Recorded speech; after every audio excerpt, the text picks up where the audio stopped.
Hello everyone and welcome back to Football Forecast. In today's video I'm going to be reviewing Bayern Munich, Chelsea. If you're interested in this video and you like what you see, please subscribe to the channel and like the video as it really does help the channel and allows me to keep producing more videos. I'm now going to go through each team's lineup, just give my quick thoughts on how each player sort of performed in the game, but also what have I selected them from the start. So in goal, Robert Sanchez. I mean, there's no real alternative to Robert Sanchez. He made a couple of really good saves. One of them in particular was that Olise shot, which Sanchez saved brilliantly. But once again, he had a good game, but at some point Robert Sanchez is going to cost you. We all know this, and that would have been a position I definitely would have addressed in the summer for Chelsea. At right back, Malo Gusto. I mean, I just can't understand the selection from Enzo Maresca. I know it was very common at the Club World Cup for him to sort of play Reece James in midfield and Gusto at right back, and I think that was more because of defensive solidity. But I just think, why? Just why Malo Gusto at right back? Play Reece James there, and then I'll address who I would have played in the midfield. And Gusto was definitely at fault for the third goal, which, funny enough, if you watched it live, and I stood up in the banner, I found a great replay for it, just cuts to Harry Kane being thrown goal. On the replay, you can sort of see what happens. Gusto just gives the ball away, and Harry Kane receives it and then puts the ball into the back of the net. Poor from Gusto. Trevor Chalobah, I mean, he got caught out on that first goal for Bayern Munich, but I once again blame I don't blame Malo Gusto for that, but I don't blame Trevor Chalobah for that. But he did put the ball in the back of his own net, but I just can't understand what he can really do in this situation. And I think him and Tosin were all right, but once again I say this, they're not up to the standard of a Chelsea centre half. I mean, they had an all right game, but they were also made mistakes. They also didn't defend very well against Harry Kane. They also sort of looked weak defensively.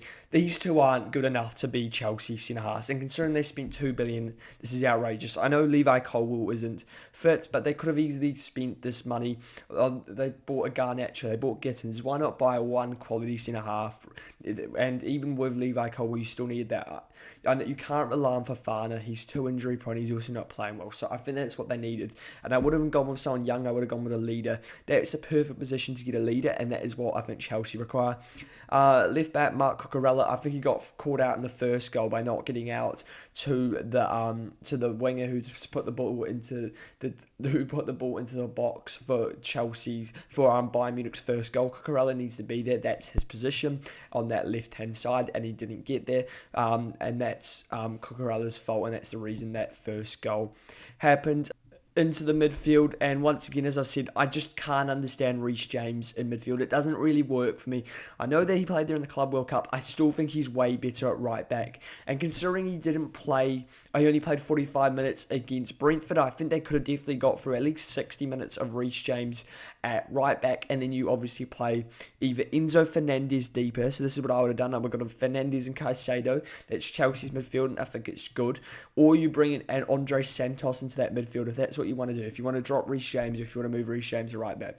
Andre Santos has really impressed me, and I actually think he would have been a way better option than Reece James, and that's what I would have gone from the start if you didn't want to do that.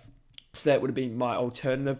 Moises Caicedo, not a great game from Caicedo. Someone that often doesn't let you down, but I don't think he was particularly good in this game. He obviously gave away the penalty, but I didn't think he had the Caicedo performances that we're usually used to in a Chelsea shirt. This is the performances where you start comparing him to sort of the best DMs in the world.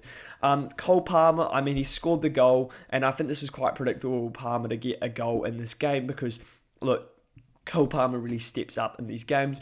I still prefer him in the 10 over the right, and I would have put him in the 10 at the start, and I would have gone Caicedo Fernandez, as I just said. It's a nice finish, and it's good work to get into that position, and then laying it off to Gusto, and Gusto then passed it back, and then it was a nice finish from Cole Palmer. But I still prefer him in the 10, and that's because I think they look way better going forward when Palmer's in the 10, and then you have Fernandez, but then you also have Esteval on the right, and that's definitely what I would have picked up on the right. I think this had a good game for Esteval up against Stanisic, who's not, I would say, a very like traditional right back. He's first of all, he's right-footed. I mean, he's not, I would say, a top right back. He's probably not Bayern Munich's level. He's definitely very much a backup option, and usually they'd have Alphonso Davies. And I think getting Esteval to run at him would have been the better option. Then you've got Pedro Neto on the left, and I thought Neto had an alright game, but I thought Lima had a really good game at right back. I've seen Lima in the past, and I think he's a decent right back, but I think he proved to me he's even better than what I thought. But he's still not as good as Reece James, as I sort of. And then up front, João Pedro. Once again, I think a pretty tidy performance from João Pedro. And I think he continues to sort of impress in a Chelsea shirt despite the 3-1 loss. He's still, for me, sort of a very good signing. It appears to be currently João Pedro. And then on to Bayern Munich. Bayern Munich are continuing to impress me. I thought they were going to struggle about Musiala, and I haven't been particularly impressed with Bayern recently, but I did think they had a good game today, Bayern Munich. I'm just going to go for some standout players. Konrad Laimer was superb for Bayern today. Harry Kane, obviously, two very good finishes. Micheal Olise, I thought was a threat. Same with Diaz. The attack's always going to be a threat for Bayern Munich. That's sort of the feeling I've got with this team. And if you add Musiala into the team, Bayern can be a real top side this year. It does feel like it. And that's just sort of my sum up for Bayern Munich. And I just think they had more class. And I did think the game would be a bit closer. I said a 1-1 draw. Now I sort of look back and I go, I can't really understand why I wouldn't expect Bayern Munich to win this game. I think Bayern proved a lot of doubters tonight that they're actually a very good side. And I think for a team like Chelsea, because I'm mainly going to focus on Chelsea need to look at themselves and go, how have we spent £2 billion? How have we spent this much? And you're still going, okay, we've got 3 or 4 good world-class players, I would say, or could be world-class. You'd probably go Caicedo, Palmer, maybe you throw Enzo Fernandez. I wouldn't throw him that high, but some people would. You'd probably throw Reece James at right back. That would be your 3. And then you've got some good players like João Pedro, Enzo Fernandez, as I just said. Maybe you put Pedro Neto. I wouldn't put him quite at their level when Cole Walker's fit. But they still don't have... And Marc Cucurella. I think you could argue Cucurella is world class. But you still don't have enough top players considering you spent $2 billion. And I think that's a real question for Chelsea. How do they get to that level? And I think the question is, how do you change it? And that's what I'm going to focus on here. I think what they need to do is they need to bring in some players that are sort of ready to come in and immediately work out. Look, João Pedro, I doubted the signing, but maybe that was those sort of signings. But I reckon they could go slightly older. Aim for what I think Liverpool have either done, or maybe Arsenal, 25 to 26-year-olds who can still get some resale value on. So you'll get sort of 8 years out of them, but you won't sort of be going back and going, oh, that was a waste of money because now we can't sell him at he's 34. You'll still get something out of him if you want to. That's what they need to target. They needed to target those sort of players. As that's what Chelsea need. They need experience. They're not going to win a Champions League, I don't think, with this sort of lack of experience in this team.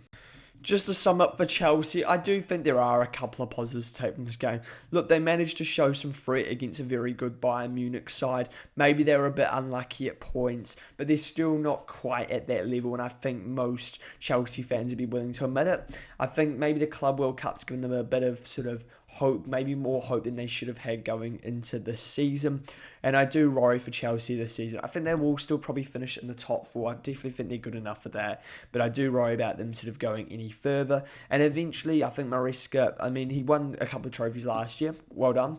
But he needs to start sort of competing for these Champions Leagues, these Premier Leagues most likely. Because with the amount of money Chelsea have spent, that's what they should be aiming for.